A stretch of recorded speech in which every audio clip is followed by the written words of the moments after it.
guys, and welcome back to my channel, and today I'm going to do a video that I've been talking about doing for quite a few months, ever since I announced that I was pregnant. I said that I really wanted to film a sort of pre-pregnancy and prenatal health and wellness. So certain things that I did to prepare my body for pregnancy before I conceived, and the things that I'm doing now before I give birth to sort of be as healthy and well as I can. So yeah, it's quite a big topic, and these things, a lot of these things I did pre-pregnancy, a lot of them weren't directly linked to getting pregnant. They were just sort of natural changes that I made to my life anyway. But looking back, kind of everything sort of came together, and yeah, I thought I kind of wanted to put it into a video in case anybody else was looking into sort of getting pregnant anytime soon, or perhaps, I don't know, perhaps you are pregnant and you're wondering sort of what I'm doing now to stay healthy and well, whatever the reason is, or if you're just kind of interested in this topic, I don't know. I just kind of wanted to like put everything out there, have a little bit of a chat with you guys, and yeah, let you know some of the things that I did. All these changes that I did probably started, and the turning point for me in my like health and wellness journey was August last year, August 2017. I'd done a lot of traveling over the summer, and my mum and I went on a health and wellness retreat called Peak Health, and that was the main boost that I had for getting really healthy and wanting to be really healthy and well. So that was my main driving force. I didn't start like all these things to sort of like conceive, even though I knew I did want to conceive and I did want to get pregnant. I wasn't like, oh my god, I'm gonna get pregnant and these things are gonna help me to get pregnant, if that makes sense. But yeah, it's all sort of part and parcel of the same thing. So last August, my mum and I went on a health and wellness retreat. It was absolutely incredible. It was in the Swiss Alps. We had the most incredible time. And when I got back to London, I realised that I really wanted to have a form of meditation and well-being in my life. I'd struggled on and off with anxiety for, at that point, just over 2 years. And I really wanted to like just shift that negativity. So I decided, and I kind of like told myself that I really wanted to make working out like an absolute priority for myself. I had kind of started taking working out more and more seriously, probably from about this time last year, so like May 2017. Before that, I hadn't been working out that much at all. It had been very sporadic, and I actually had a routine checkup with my doctor probably like December 2016, and he told me that my BMI was quite low, but it has always been low, so that's natural for me. But he just suggested maybe like boosting my exercise to like boost my muscle, and just to eat a little bit more and to eat a little bit healthier. So I kind of took all those things on board. It did take me a few months to put them into practice, but like I think when you get told by a GP to sort of work out, you kind of should work out, and he suggested 2 to 3 times a week, which I definitely wasn't doing. But come September, I was like, okay, I'm back now from SASFE, and I really want to like make exercising a big part of my life. I knew I didn't want to get pregnant, and I was trying to get pregnant as well. Like, I just kind of want my body to be in the best possible shape it can be, just for myself as well, and for my own mental health. And I kind of knew in the back of my mind that making exercise like a priority and really looking after myself would probably help me with getting pregnant, or just anyway, just being in a really positive mindset to undergo everything. And I think with pregnancy, although I wasn't aware of it then, with hindsight I realised that obviously your hormones do go a little bit haywire, you have mood changes and all sorts, and getting yourself into a really healthy place before you embark on this incredible roller coaster of a journey, you really do need to be in a good place, I think, anyway. And I'm really happy that I got myself into that good place, and that I felt like physically very fit and really happy and quite fulfilled in like my exercise life. I'm gonna fast forward a little bit to prenatal health and wellness, but I'm gonna get to that later, and I'm gonna get onto what I'm doing now for fitness, because it's very, very, very different. But I really found that barre worked really well for me. It was kind of like toning everything, and really, even though I knew I was planning on getting pregnant and that I knew I'd obviously like lose my toning, I was like really proud of my muscle tone, and just getting my body to how I wanted it to be. And it was weird, I wasn't going anywhere, I didn't have any trips, any like bikini trips planned. It was purely just for me a mentally positive thing, and it wasn't just about like losing weight or like, okay, let's get a summer fit. It was just very much like an enjoyable thing. So the next really big decision I made for my pre-pregnancy health and wellness journey was to start taking a vitamin that had folic acid in. Now, I had been thinking about starting to take one sooner, and it kind of freaked me out a little bit. So in my mind, that basically now shows me that I probably wasn't really ready to get pregnant beforehand, because taking folic acid is like the most important part when you're trying to conceive, because it's really important to have the levels of nutrients in your body beforehand so that the baby can like, so the baby at the very, very, very beginning, when it's just like a tiny little cell, little embryo, just needs that support and needs the folic acid to help it grow and to grow really strong.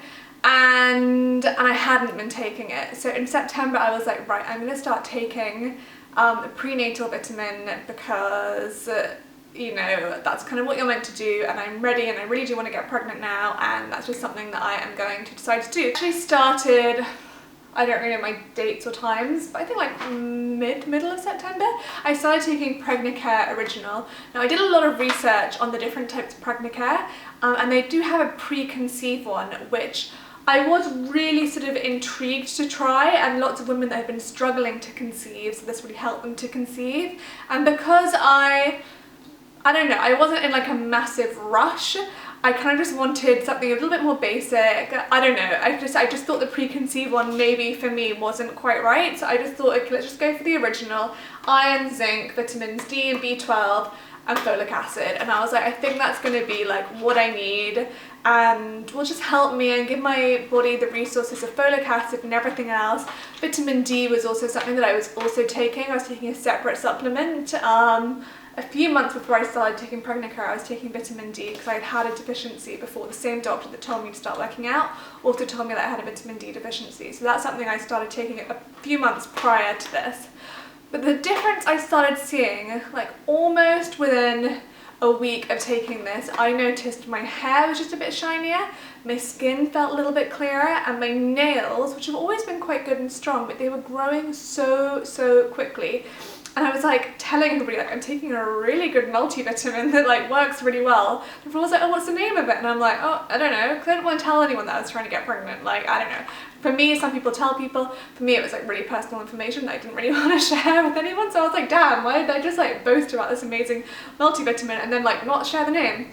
But yeah, so I started taking it like in September at the same time that I started working out, and I was just feeling really good and really positive, like mentally and physically, and just seeing that difference in my skin, seeing my skin like massively improve, and I've always suffered with acne, having my hair just a little bit better and shinier, and I think my nails, I think whenever your nails are growing really strongly and aren't breaking, and I've done shellac like so much over the summer, so for me I think that's like such a clear indication that your health is going well when your nails and hair and skin are in really good condition. So I definitely noticed that like immediately, and I was like, damn, I wish I'd taken this sooner, because it has done wonders for my appearance. I'm not sure, they don't really say that it's meant to do that. I don't really know if other people had like saw that, but it's definitely something that I saw immediately. Anyway, so fast forward like October, November I did actually fall pregnant, and it was an incredibly exciting time, and I just felt really happy to know that I'd had that like 8 to 10, 11, however many weeks it was, of taking these daily, knowing that I had the folic acid in my body to like really help this teeny tiny little like cell of a baby like become an actual like fetus that's now growing and kicking and moving, and I was really grateful. And up until like literally whenever any of my friends are thinking about getting pregnant, I literally tell them they have to start taking Pregnacare immediately.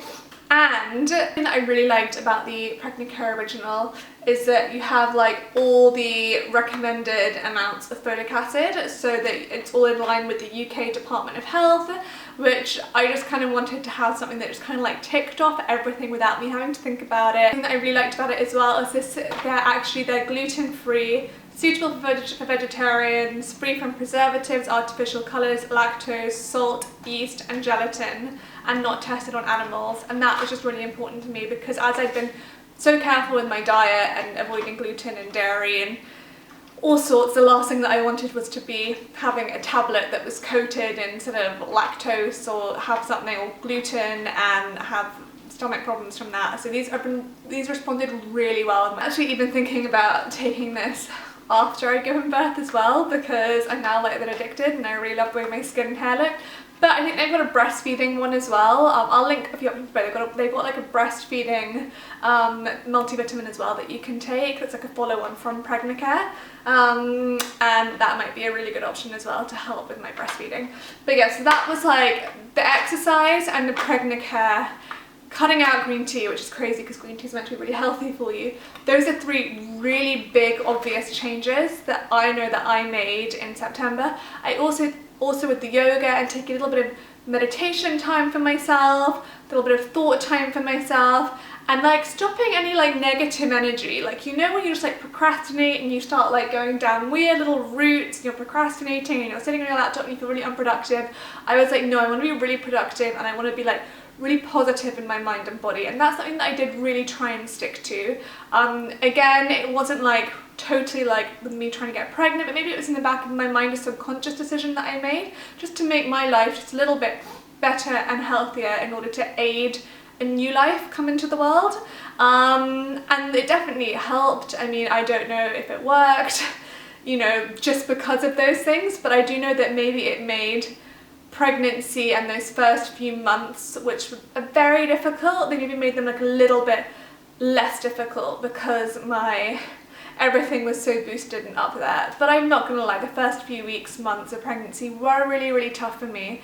And now I'm gonna kind of move on to like my pre-pregnancy health and wellness, because oh my gosh, it was so hard to stay healthy, and still is really hard for me to stay sort of healthy and well, because when you're pregnant in the beginning, you're nauseous and you're hungry and you're tired, and then as you get more pregnant, you start getting like aches and pain, you just want to lie on your sofa all day. It's been really tough for me to not just like give in to every single craving of just wanting to eat loads and like lie on my sofa. But I was working out. I mainly worked out in the middle of my second trimester. So I'd say between like 15 and 21 weeks, I did my most working out, and at around 21 weeks, I started noticing a little bit of like pain when I was working out, and I just, even though I had the energy to do it, I've actually decided to like take a bit of a step back from proper workouts. For now, just for me, it's my own personal decision. I really miss it. I would love to still be working out like 3 or 4 times a week, or even just once a week. I'd love to be able to do it. Most doctors say you should. But at the moment, I've just decided to take a little bit of a step back, and instead I'm just trying to be more active in other ways, like going for lots of walks, and just not becoming a total couch potato, and trying to eat a really healthy, balanced diet. I think after like the nausea passes as well, it's a lot easier to sort of focus and have a healthier diet in place. Like, I really love salmon. I love like oven roasted salmon or pan fried salmon or chicken stir fry. And I still do give in to other things as well. Like, I have chips all the time. I love a good Chinese meal. I love Thai food. I don't deprive myself, but at the same time, I don't want to like binge eat like packets of biscuits thinking that I'm eating for 2, because you're not. Like, the second person is such a teeny tiny person. It doesn't really need a whole extra meal. So the next step that I've been doing for my body, like a preventative measure, has been oils and stretch mark creams. And I was using, probably from the very beginning, I've always been a girl to like use a heavy moisturizer always all over. I've been moisturizing daily for years and years and years. I think it's so important. I could not imagine getting out of the shower and not putting a thick layer of body moisturizer on. I think since I was about 11, I had been doing it. Like, no matter what, come rain or shine, I had been moisturizing my body. So even before I got pregnant, I was using a really heavy moisturizer, and I was using the Jo Malone Vitamin E body butter up until around 15 weeks, and I was using that all over, and I still do use it on my arms and legs. But at about 15, maybe like 16 weeks pregnant, I started to be like, okay, I need body oils that are specifically for my stretch marks, because oh my gosh, things stretch a lot, and I'm actually in awe of my body and how much it stretched and how much it still has to stretch, and I'm so aware of how much more it has to stretch now. Like, I feel like when you're like 16 weeks pregnant and you're putting on just this teeny tiny bump, you're like, yeah, putting it on, and now I'm like, oh my god, taking the time to really massage it in, because I can just like feel the stretching now, which is crazy. Like my tummy itches, I can feel it stretching, and so I'm like trying to give it as much lubrication as I can to like aid the process, like just to make it less painful for me as well. Anyway, so the oils that I've been using. The first oil I started to use, and I just talked about this in one of my last favourites videos, so I'm not going to talk about it for too long and like really bore you, but it is the Clarins Tonic Body Treatment Oil. It's 100% pure plant extract, firming and toning. This is my third bottle, and I started using this from 16 weeks, and I really love how nourishing it is. I use it all over my body, all over my legs, everywhere, but especially paying attention to my boobs, my stomach, my thighs, because they get a little bit bigger as well, and really like rubbing it in like circular gentle motion. This has been really helpful. And then I started using the Elemis Japanese Camellia body oil blend, which I've also found beautiful. It's a little bit more a pain to get out. I think this is my second or third bottle of this as well. I've been using a lot of oils basically, and I love the gentle. It's got slightly more of a gentle aroma to it, so I've really been loving both of these, and they are my go-to oils. However, I've also been using the Clarins Stretch Mark Minimizer, and I've been using this in conjunction with the Clarins oil, so I'll mix a little bit of the moisturiser and the oil in together, and I'll just focus this on the areas where I really need a bit extra help. And sometimes I double moisturise as well, and I'll double oil, so I'll oil in the mornings after a shower, and then I'll also oil again just before I go to bed, especially if it's been a very hot day or a dry kind of day, where I just feel like my skin really needs that extra moisture to make it more supple and to aid it with this process. And one that I'm just about to start using is the Suzanne Kaufman Stretch Mark Oil. This is meant to be really good as well, so that's on my next to try. And there's also a really fabulous one by Bloom and Blossom, and there's also the Mama Mio Tummy Rub Butter, which I really like, but I finished it and the tub is so small. I really don't think you get that much for the size it is, so yeah, I finished that, and I really liked that, but it wasn't quite oily enough for me. I like a real oily oil, so I feel like my skin's really well prepped to like stretch. I also heard another really big blogger used it and still got stretch marks in her pregnancy, so yeah, not using that anymore. Another thing that I'm trying to focus on a lot pre-pregnancy is staying hydrated, which is such a boring one, but I think is super important to like continually drink water. A lot of you who may be in pregnancy right now will know that headaches are quite common, and I definitely suffered with them a lot in the middle of my second trimester, or like the middle-ish bit of my second trimester. I'm kind of towards the end of my second trimester now, but in the middle I definitely suffered a lot with migraines, and I found drinking continual amounts of water really helped me, because you can't take Nurofen, you can only take paracetamol, and they're not the strongest ever. It doesn't really help shift a headache, so by preventing them and drinking as much water as I can, it's really helped keep those headaches as good as possible, and also not letting myself get stressed. I think stress is something that I don't want to pass on to my child, and I want my baby to have like happiness and be relaxed. So I've been really careful about monitoring my stress, my anger levels. Like if I want to get like angry about something because of my hormones, I like take a beat, take a second just to calm myself down, because I know it's not going to be good for me and it's not going to be good for my baby. So to really just like calm my mind as much as possible, because I'm quite a frantic, hectic person, that I found has been really helpful for me. I'm sure it's been helpful for my baby, but for me it's been so helpful because I'm just happier being a little bit calmer as well, and like avoiding stress. So if I know something's going to lead to an argument, or it's going to lead to like a point where I'm like start to get angry or my blood pressure rises, I just leave it. I just totally leave it. I'm aware there's something way more important happening inside my body at the moment, and I kind of like make that my priority, and that's really helped me manage my stress in my prenatal journey. I'm getting really mixed up with the pre-pregnancy and prenatal. You guys know what I mean. I really hope this video has been some help to you guys, showing you my prenatal vitamins and my oils and my tips for like keeping calm and positive. And do let me know if you have any further questions, or if there's anything I haven't answered in this video that you would like me to. Leave me a comment below, and thank you so much for watching, and I'll see you soon. Bye!